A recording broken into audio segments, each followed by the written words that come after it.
അങ്ങനെ സെക്രട്ടേറിയറ്റിന്റെ north gate തുറന്നു. സമര ഗേറ്റ് എന്നാണ് പൊതുവെ അറിയപ്പെടുന്നത്. കണ്ടോൺമെന്റ് ഗേറ്റ് അതാണ്. കണ്ടോൺമെന്റ് ഗേറ്റ് അത് അപ്പുറത്താണ്. മൊത്തം 4 ഗേറ്റുകളാണ്. 4 ഗേറ്റുണ്ട്. അതിൽ ഭയങ്കര നിയന്ത്രണമായിരുന്നു സെക്രട്ടേറിയറ്റ്. കാരണം അവിടെയാണ് സമരം നടക്കുന്നത്. നമ്മുടെ സമരങ്ങളെല്ലാം നടക്കുന്നത് സെക്രട്ടറിന്റെ മെയിൻ നമ്മളെ എൻട്രൻസ് നേരെ ചെല്ലുമ്പോൾ കാണുന്ന അവിടെ, അതാണ് സമര ഗേറ്റ് എന്ന് എല്ലാവരും പറയുന്നത്.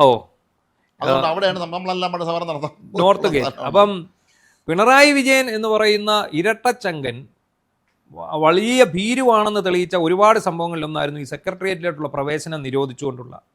മാത്രമല്ല അനുവാദം കൂടാതെ പ്രവേശിക്കുന്ന സെക്രട്ടേറിയറ്റിൻ്റെ അകത്ത് പല സ്ഥലങ്ങളും എഴുതി വെച്ചിട്ടുണ്ട് ഇപ്പോഴും, മാധ്യമപ്രവർത്തകർക്ക് പോലും. അതിന് പാസ് കൊടുക്കും. ആ പാസ് കൊടുത്താൽ തന്നെ കർശന നിയന്ത്രണമായിരുന്നു. ഒരു ഈച്ച പോലും സെക്രട്ടേറിയറ്റിൽ കടക്കരുത് എന്നുള്ളത്. കാരണം ഇവർ നടത്തുന്ന ഉഡായിപ്പുകളും കള്ളത്തരങ്ങളും ഒരിക്കലും പിടിക്കപ്പെടാൻ പാടില്ല. അതായിരുന്നു അവരുടെ ലക്ഷ്യം. പ്രധാനപ്പെട്ട ലക്ഷ്യം അതാണ്. എന്താണ് അവർ ഏറ്റവും അധികം ഭയന്നത്? മാധ്യമങ്ങളെയാണ്. ഇപ്പോൾ പോലും മനോരമയിൽ കഴിഞ്ഞ ആഴ്ചയിലാണെന്ന് തോന്നുന്നു ഒരു വാർത്തയും പടവും വന്നില്ലേ, ഈ ഫയലുകളെല്ലാം അരിഞ്ഞ് നശിപ്പിക്കുന്നത്. അതുപോലും ഇപ്പം ഈ ഭരണം മാറിയതിൻ്റെ ഇടവേളയിൽ കയറിപ്പോയത് കൊണ്ട് മാത്രമാണ് അവർക്കത് എടുക്കാൻ പറ്റിയത്. ഇപ്പോൾ ഇത് സെക്രട്ടേറിയറ്റ് എന്നുള്ളത് CPM-ന്റെ സർവീസ് സംഘടനകളുടെ ഒരു അധോലോകമായി അങ്ങ് മാറിയായിരുന്നു. അതെ, അതിനകത്ത് ഈ സർക്കാർ എടുക്കുന്ന തീരുമാനങ്ങൾ, ഹിതകരമായതും അല്ലാത്തതുമായിട്ടുള്ള തീരുമാനങ്ങൾ പുറത്തു പോകാതിരിക്കുക, കർശനമായ സെക്യൂരിറ്റി അതിൻ്റെ പേരിലാണ് ഏർപ്പെടുത്തിയത്. 10 വർഷമായിട്ട് ഈ ഗേറ്റ് അടച്ചിട്ടിരുന്നു എന്നാണ് മാധ്യമങ്ങളിൽ വാർത്ത കണ്ടത്. VD സതീശൻ ആ ഗേറ്റ് തുറന്ന് ആ മുഖ്യമന്ത്രിയുടെ കാർ അതിലവിടെ പോരുന്ന ഒരു പടം അദ്ദേഹം തന്നെ പോസ്റ്റ് ചെയ്തിട്ടുണ്ട്, മുഖ്യമന്ത്രി തന്നെ പോസ്റ്റ് ചെയ്തിട്ടുണ്ടല്ലോ.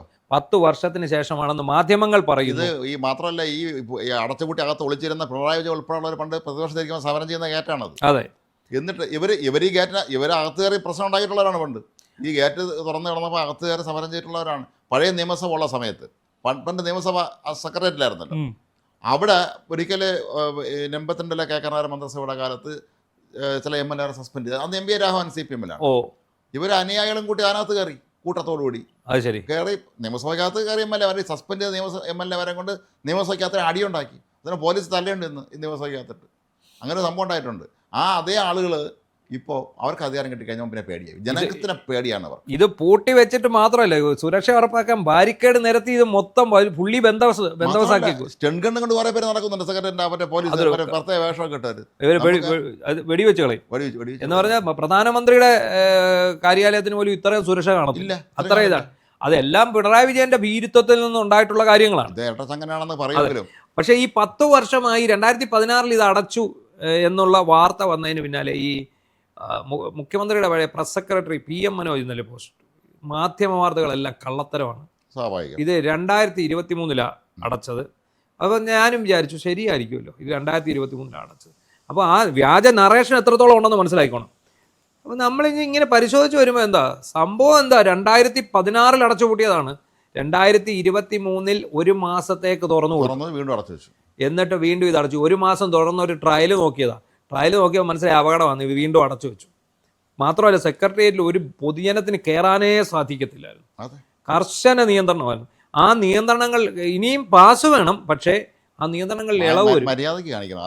അതുപോലെ ഈ സമയം ദീർഘിപ്പിച്ചു അവിടെ കയറാനുള്ള സമയം. മാത്രം മാധ്യമപ്രവർത്തകർ പോലും അവിടെ ചെന്നാൽ പറ്റില്ല എന്ന് പറയുന്ന ഒരവസ്ഥ വന്നു. വിവിധ വകുപ്പുകളിലും ഡിപ്പാർട്ട്മെന്റുകളിലും ഒക്കെ പോകാൻ പലവിധ ആവശ്യങ്ങൾക്കായിട്ട് എത്രയോ ആൾക്കാർ വരുന്നുണ്ട്.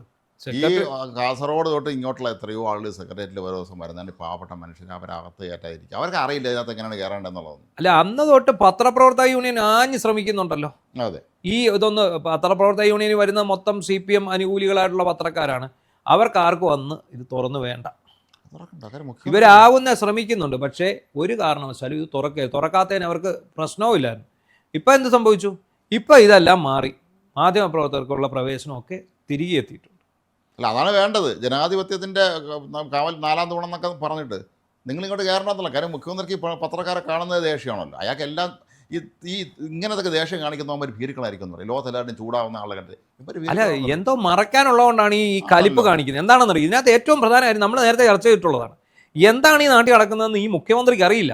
അതെ, അയാൾക്ക് കുറിപ്പ് കിട്ടിയെങ്കിൽ നോക്കി വായിക്കാൻ മാത്രമേ പുള്ളിയെ കൊണ്ട് സാധിക്കൂ. ഇദ്ദേഹത്തിന്റെ കുഴപ്പം എന്താ? ഇവിടെ എന്ത് നടക്കുന്നു, തൻ്റെ ഡിപ്പാർട്ട്മെന്റിൽ എന്ത് നടക്കുന്നു, തൻ്റെ വകുപ്പിൽ എന്ത് നടക്കുന്നു, ഈ നാട്ടിൽ എന്ത് നടക്കുന്നു എന്ന് അറിയണമെങ്കിൽ അദ്ദേഹത്തിന്റെ സെക്രട്ടറിമാർ എഴുതി കൊടുക്കണം. ഈ ശിവശങ്കർ പറഞ്ഞാൽ ഇയാളൊരു കണാപ്പനാണെന്ന് പറഞ്ഞു. മരപ്പൊട്ടൻ എന്നാണ് വിശേഷിപ്പിച്ചത്. അയാളും ഇത് തന്നെയായിരുന്നു. മറ്റേ രവീന്ദ്രനും അത് തന്നെയല്ലേ പറഞ്ഞു. അതെ. ഈ CN രവീന്ദ്രൻ എന്ന് പറഞ്ഞ മുഖ്യമന്ത്രിയുടെ സെക്രട്ടറി ഉണ്ടായിരുന്നു, അതെ, അഡീഷണൽ പ്രൈവറ്റ് സെക്രട്ടറി. അയാൾ ഇത് തന്നെയാണ് പറഞ്ഞത്. അവിടെ വേറെ ഈ കഴിഞ്ഞിടയ്ക്ക് വന്ന വേറെ ആരോ ഈ നമ്മുടെ ഡോക്ടർ B. അശോകൻ്റെ ഇൻ്റർവ്യൂവിൽ അദ്ദേഹവും പറഞ്ഞില്ലേ, ഇയാൾക്കൊന്നും അറിയുന്നില്ല. പിണറായി വിജയൻ അവിടെ എന്താ നടക്കുന്നതെന്ന് അറിയില്ല. ഇതിനെക്കുറിച്ച് അറിയാനുള്ള കാര്യങ്ങൾ പുള്ളിയുടെ കയ്യിൽ ഇല്ല.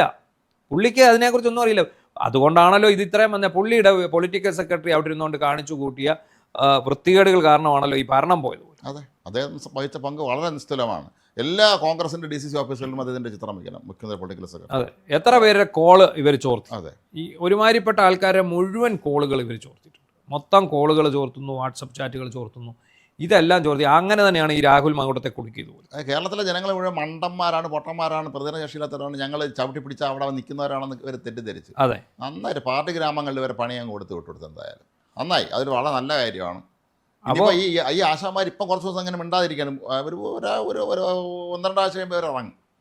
ഇന്നലെ എവിടെയോ ഒരു ന്യൂസ് കണ്ടു, ശ്വാസം വിടാൻ അനുവദിക്കാതെ സമരം ചെയ്തോണം ആഹ്വാനമാണ്. പാർട്ടിയുടെ CPM-ൻ്റെ ഏതോ യോഗത്തിൽ വന്നാണ്, നമ്മൾ ഇവന്മാർക്ക് ശ്വാസം വിടാൻ സമയം കൊടുക്കുക, ആക്രമിച്ച്. കാരണം എന്താ, 10 വർഷത്തെ കൊള്ള പുറത്തു വരരുത്. അല്ല, മാത്രമല്ല ഇനി ആക്രമിക്കാനൊക്കെ പറഞ്ഞാൽ ആണെങ്കിൽ നിന്റെയൊക്കെ മക്കളെ ആദ്യം ഇറക്കി വിടാന്ന് പറയും സമരത്തിന് മുന്നേ. അമേരിക്കയിലും ഗൾഫിലും പോയി ബിസിനസ് നടത്തണം പറഞ്ഞാൽ അവരെ ഇങ്ങോട്ട് വരാൻ പറഞ്ഞിട്ട് സമരം നടത്താൻ പറയണം. ഈ 10 വർഷത്തെ കൊള്ള പുറത്ത് വരുമ്പോൾ ഇടിഞ്ഞു വീഴാൻ പോകുന്നത് ഇവരുണ്ടാക്കി വെച്ച പിണറായി രാജാവിൻ്റെ ഒരു വലിയ ഒരു ഇമേജ് ഉണ്ടല്ലോ, അതാണ് ഏറ്റവും ആദ്യം ഇടിഞ്ഞു വീഴാൻ പോകുന്നത്. അപ്പോൾ അവർക്കറിയാം ഞങ്ങൾ ഇത്രയും നാളും കെട്ടിപ്പൊക്കിയതൊക്കെ വെറും ഗ്യാസ് അടിച്ച് കയറ്റിയതാണ്, തള്ളായിരുന്നു എന്നുള്ളത് ജനം അറിഞ്ഞു കഴിഞ്ഞാൽ ഇനി ഈ നൂറ്റാണ്ടിൽ ഈ CPM-ന് ഇവിടെ അധികാരത്തിൽ വരാൻ പറ്റും.